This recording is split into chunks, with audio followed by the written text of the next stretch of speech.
The Lord be with you. A reading from the Holy Gospel according to Luke. At that time, while all were marveling at everything Jesus did, he said to his disciples, "Let these words sink into your ears, for the Son of Man is to be delivered into the hands of men."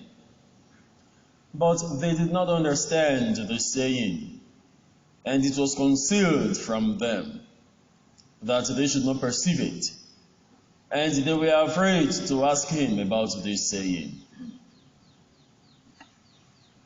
The Gospel of the Lord.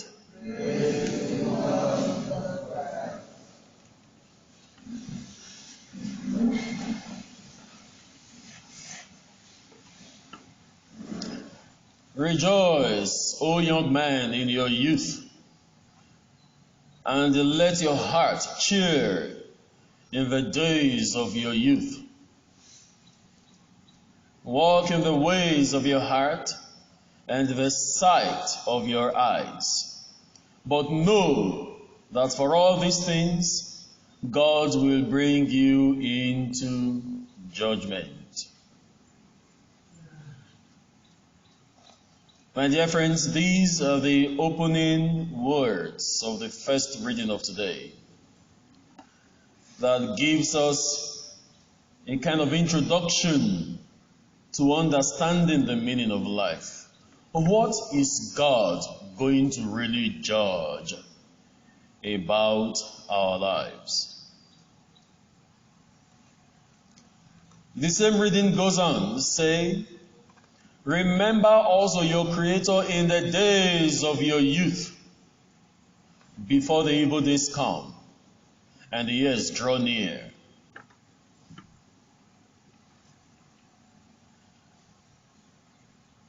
What is the measure of judgment?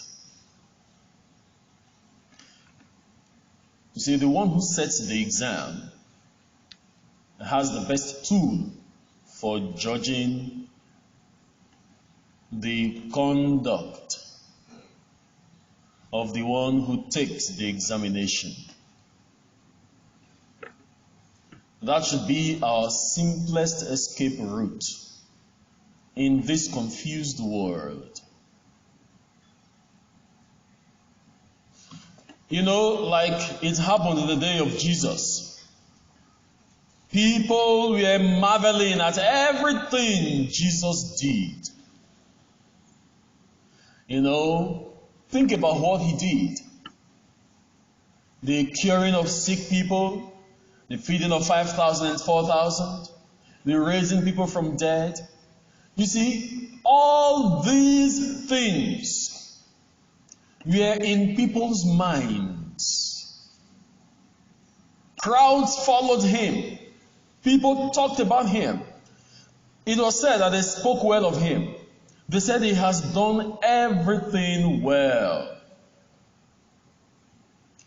Imagine at the peak of that marveling, St. Luke in today's gospel was able to bring this out, to show us in this generation the true essence and value of life. You see, at the peak of this euphoria, this joy, something wonderful is happening in our midst. We have seen a human being who just make us a king.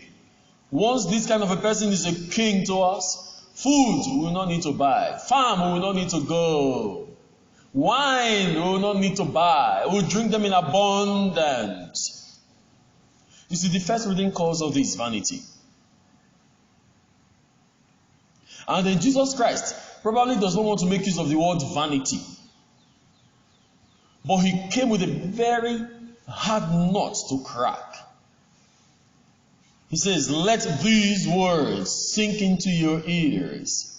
For the Son of Man is to be delivered into the hands of men." But what did St. Luke say? But they did not understand. What is the need for sacrifice when we have the alternative for enjoyment? That is the heart of the human person. And so you could hear the first reading telling the young man, telling those who are coming up. He said, live in accordance with your heart, but remember that there is judgment.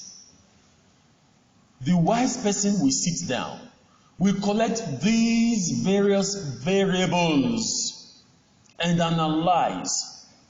God brings riches. God creates pleasure. But at the same time, the same God who creates all this, why does he seem to find value in sacrifice?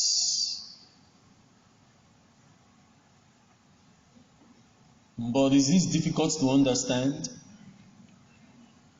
Why he finds value in sacrifice?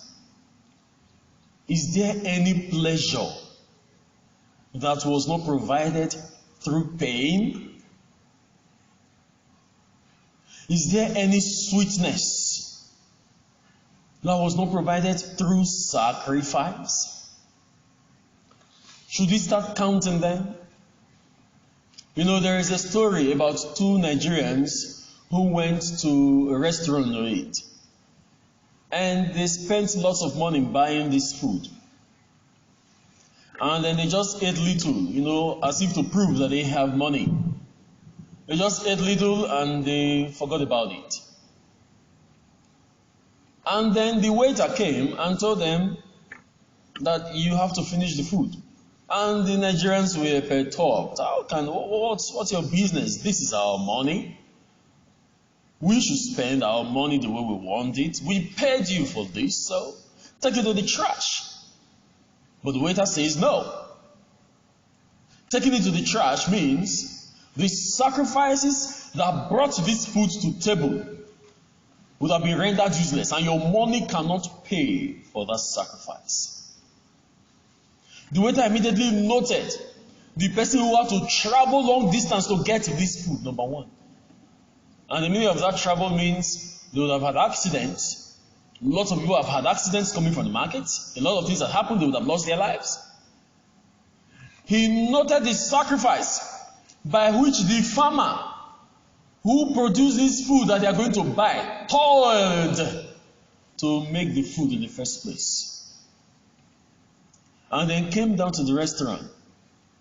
And I mentioned those who would have separated this from that into the storeroom. These are laborers. And then I mentioned those who prepared the meal. These are laborers. And then lastly, mentioned the value of the meal. That the reason why there is this chain of labor is to feed people. This chain of sacrifice to feed people. And then if you buy this food, you are going to waste the others. What about those who don't have food to eat? And the waiter told them, wrap this food and take home. There is no space for waste here, because we take note of the chains of sacrifices that brought about this food. So you can see where judgment comes from. A human being has judged these two people, and they merit to go to hell by that human being's judgment, not talk of God's judgment. You see pleasure, and then we deal on pleasure alone. So you can see the reason why our God emphasizes sacrifice. The greatest thing Jesus Christ ever did was his death, and not any one of his miracles. In fact, his miracles could aggregate into the sum total of what the book of Ecclesiastes calls vanity. But was his death vanity? Impossible. That's the greatest act of nature, sacrifice. That's the greatest act of the one who creates nature, sacrifice. And that became the greatest act of the one who came to redeem nature, sacrifice. Do not be afraid to sacrifice.